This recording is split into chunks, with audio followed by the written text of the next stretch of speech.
Bonjour à tous, mon nom est Clément Gignac, vice-président principal et économiste en chef pour IA Groupe Financier. Au cours des 5 à 8 prochaines minutes, je vais tenter de vous résumer ce qu'on vient juste de faire à l'intention de nos clients et à l'intention de nos conseillers en placement. Donc, résumer le webinaire qu'on vient de faire où on parle de quoi? De pétrole, de turbulences boursières, de coronavirus, puis dans le fond, on pose la question, est-ce qu'on doit craindre une récession? Écoutez, premièrement, je veux juste vous dire que vous me connaissez là, depuis un certain temps maintenant. Je suis un gars qui est optimiste de nature. Vous vous souvenez, lorsque la bourse avait baissé beaucoup en 2018, là, pas loin de 15 à 20 on n'avait pas hésité à dire, bien, écoutez, il n'y aura pas de récession, les probabilités sont faibles, c'est une belle opportunité de placement, puis finalement, on va finalement probablement récupérer en 4 ou 6 mois là, les pertes qu'on vit. Là, on a un environnement un petit peu différent. Donc, laissez-moi vous parler un peu de la situation, parce qu'au moment qu'on enregistre maintenant, on vient juste de confirmer il y a quelques minutes que l'Organisation mondiale de la santé dit que ça va être une pandémie là, au niveau du coronavirus, donc qui touche plusieurs pays, plusieurs continents, et on est encore à la recherche de trouver le vaccin. Et quand on sait que ça prend des semaines ou des mois à le trouver, à le tester, puis aussi à le commercialiser, bien ça veut dire que ça va avoir de l'impact sur l'activité économique. Je sais que le terme récession peut faire peur. C'est pas mon scénario pour l'instant qu'on va vivre une récession, mais probablement qu'on peut vivre une stagnation ou une contraction de l'économie pour peut-être quelques mois. Et donc, ça va avoir de l'impact. Premièrement, gardons à l'esprit que oui, en Chine, les cas se stabilisent, mais que là, c'est le reste de la planète qui est affecté par ça. Et évidemment, ça a de l'impact sur l'activité économique. La Chine, en plus, est beaucoup plus important qu'il ne l'était, là, 15 ou 18 ans, quand on parlait du SRAS. La Chine, maintenant, représente pas loin de 20 de l'économie mondiale, alors qu'à l'époque, on parlait peut-être de 4 à 5 Donc, on affecte la chaîne d'approvisionnement mondiale, ça a de l'impact. Et là, tout à coup, si on dit aux gens, ou les gens sont inquiets de faire des croisières, de faire des voyages, puis qu'ils décident de rester davantage chez eux, bien, évidemment, ça a un impact sur l'activité économique. Clairement, on doit en tenir compte. Qui plus est, on a quelque chose de plus qui s'est ajouté en fin de semaine dernière. On a maintenant l'Arabie saoudite puis la Russie qui, au lieu de baisser leur production de pétrole pour stabiliser les prix, se lance une guerre de part de marché qui a fait en sorte que les prix se sont effondrés lundi. Et là, pour le Canada, parce que nous, l'économie canadienne, on est un pays qui est exportateur de ressources naturelles, de pétrole, entre autres. On accueille aussi beaucoup de touristes asiatiques. Puis en plus, on a cette situation-là que si le commerce mondial commence à se contracter, bien là, on est comme un peu sur la ligne de feu, là, un peu de cette tempête-là. Et là, à ce moment-là, ça va frapper davantage au Canada que ça va frapper même aux États-Unis. Même si, je le rappelle, le coronavirus, et je ne suis pas un spécialiste, mais on peut voir que le taux de mortalité est relativement faible. Le Canada n'a pas beaucoup de cas pour l'instant au niveau du coronavirus, mais pour l'économie, c'est une autre paire de manches. On n'est pas sur un petit île à part, on est intégré à l'économie mondiale. Évidemment, ça a de l'impact. La bonne nouvelle, bien, on l'a vu même aujourd'hui, le gouvernement fédéral qui fait du leadership là-dedans, qui prend des mesures, c'est probablement un premier pas. Je pense qu'il devra en faire beaucoup plus pour garder l'économie, pour la stimuler, pour éviter qu'on tombe évidemment dans une contraction. On a le budget du Québec, ça fait pas si longtemps, en fait hier, et aussi on a des mesures pour stimuler l'économie.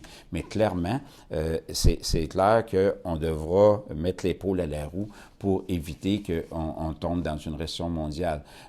En fait, ce qui va se passer, pour parler des marchés, parlons de finir pour l'économie, oui, il y aura un peu en forme de V, c'est-à-dire que pendant 2 trimestres, peut-être 1 ou 2 trimestres, on va avoir eu une contraction ou un repli de l'activité économique, mais par la suite, on rebondit parce qu'on finit par trouver un vaccin et là, à ce moment-là, avec toutes les bûches qu'ils auront mis dans le foyer au niveau des baisses de taux puis des stimuli budgétaires, bien à ce moment-là, on repart. Pour la bourse, bien là, c'est ça. Ce qu'on doit vivre actuellement, c'est l'incertitude.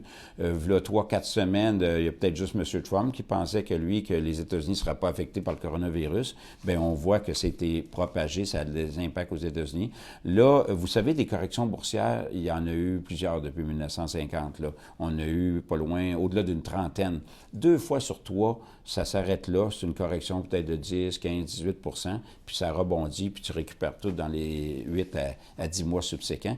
Mais il y a une fois sur trois, ça va en récession. Or là, cette fois-ci, c'est ça qui est embêtant, c'est qu'on ne sait pas combien de temps ça va prendre, l'histoire du coronavirus, comment ça va se propager, est-ce qu'on va trouver un vaccin vite ou pas, est-ce qu'aux États-Unis, est-ce qu'on va s'entendre, les politiciens, pour pouvoir stimuler l'économie, ou si on va chicaner, puis finalement, à cause des élections présidentielles, puis qu'on n'a pas de stimulus budgétaire, parce qu'il n'y a personne qui va se mettre à redépenser de nouveau pour une baisse de 0,5% de taux d'intérêt, là. Donc, ça prend vraiment des stimulus budgétaires. Donc, on a cette zone-là d'incertitude. Donc, pour les marchés qui ont déjà, au moment où on se parle, baissé pas loin de 20 des corrections, j'ai dit, il y en avait eu quoi, 33, 35 là, depuis 1950, mais des marchés baissiers, c'est quand ça baisse de 20 et plus. Ça, il y en a eu beaucoup moins. Il y en a eu à peu près une dizaine. Et en moyenne, c'est des baisses de 30-35 Et là, c'est ça, c'est lorsqu'on tombe en récession. Donc, c'est pour ça qu'on est un peu sur le piquet de clôture. Donc, c'est pour ça que je suis peut-être un peu plus prudent que d'habitude au niveau de l'affirmation économique, parce qu'on est dans le domaine de l'incertitude, comment ça peut prendre de temps, la propagation, puis combien de temps avant qu'on puisse trouver un vaccin, puis les gens revenir à leurs habitudes normales. Donc, qu'est-ce que ça fait au niveau des investissements? Bien, on voit qu'est-ce que ça a donné. Les marchés ont quand même baissé beaucoup. Beaucoup de volatilité, des choses que moi, j'ai jamais vues dans ma carrière, là, que tout à coup, là, on a des corrections, des rebonds importants, ça se fait vite. Par le passé, ça prenait plusieurs semaines. Maintenant, dans l'espace de 3, 4, 5 jours, c'est quoi qu'on a passé du beau soleil sur le bord de la plage, puis qu'on est en plein ouragan. Donc, c'est assez déconcertant. Fait que moi, ce que je vous dis dans ce contexte-là, il n'y a personne qui a une boule de cristal, incluant votre humble serviteur. Ça serait important de vous asseoir avec votre conseiller en placement, puis de repenser pourquoi que vous avez des investissements à la bourse. Est-ce que c'est dans le cadre de votre régime de retraite, puis là, on est des horizons de 5, 10, 20 ans, je ne suis pas inquiète. Parce qu'on finit par trouver un vaccin, on se replace, puis dans le fond, on est content d'avoir acheté des banques qui ont déjà baissé de 15, 20 ou 30 Mais si c'est dans le cadre de changer votre auto dans 3 mois ou bien acheter un condo dans 6 ou 12 mois, premièrement, c'est jamais une bonne idée de faire ça, d'être à la bourse pour pouvoir faire ce genre d'achat-là. Il faut toujours avoir des horizons à plus long terme. Puis, est-ce que vous êtes capable, est-ce que vous serez capable dans les prochaines semaines ou 2, 3 prochains mois de tolérer cette volatilité-là? Si vous avez de la difficulté, ça ne consiste pas à tout vendre, ça serait une erreur. Mais ça consiste peut-être à vous asseoir votre conseiller en placement pour voir, est-ce que vous n'avez un peu trop d'actions dans votre portefeuille? Bien, à ce moment-là, si oui, vous en baissez un peu, parce que même si ça a baissé un peu, vous êtes encore fortement à profit si vous êtes dans le marché boursier depuis 5 à 10 ans. Et on peut redéployer. Peut-être on baisse un peu les États-Unis, on augmente un peu les pays émergents, on peut augmenter un peu européens. Donc, moi, ce que je vous dis dans ce contexte-là, c'est que oui, je suis optimiste de nature, mais on est dans un environnement complètement différent des choses que j'ai jamais vues. Et dans ce contexte-là, je pense qu'on n'essaie pas de jouer au héros pour dire que là, le creux est atteint, puis là, on déploie toutes nos billes. Allons-y de façon disciplinée, par programme, peut-être de mettre quelques billes additionnelles dans les marchés boursiers actuellement, puis dans un mois, si jamais c'est plus bas, on va en remettre encore un peu des billes additionnelles, puis là, on va se bâtir un beau portefeuille. C'est toujours d'avoir des horizons 3-5 ans lorsqu'on est à la bourse.